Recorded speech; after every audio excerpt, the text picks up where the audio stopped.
Sasa namwalika Mheshimiwa Kanini Kega ambaye ni mjumbe wa bunge la East Africa na pia ni Secretary General wa chama ya Jubilee.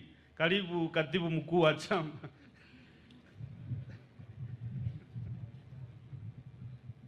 Mrembe swa, mrembe mia.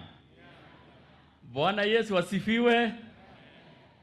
Your Excellency the President na viongozi wote ambao tuko nao hapa, kama vile imesemekana hapa, mimi ni mbunge katika bunge la East Africa ama jumuiya ya East Africa. Tumekuwa hapa na rais tangu Alhamisi. Since Thursday tumekuwa na rais hapa na tumezunguka masehemu yenu yote, na ile upendo nimeona ninyi muko nayo kwa rais.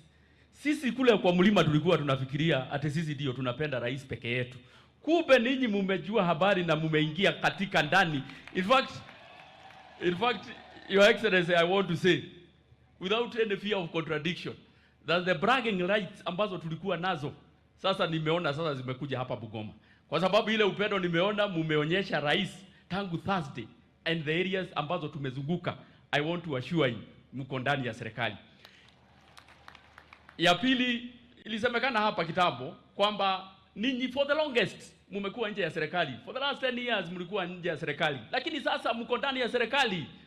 Namba 3 kwa serikali anatoka hapa. Prime Cabinet Minister pia anatoka hapa. Mawaziri wanatoka hapa. PSS wanatoka hapa. Mko nje ya serikali ama mko ndani ya serikali? Si mko ndani ya serikali?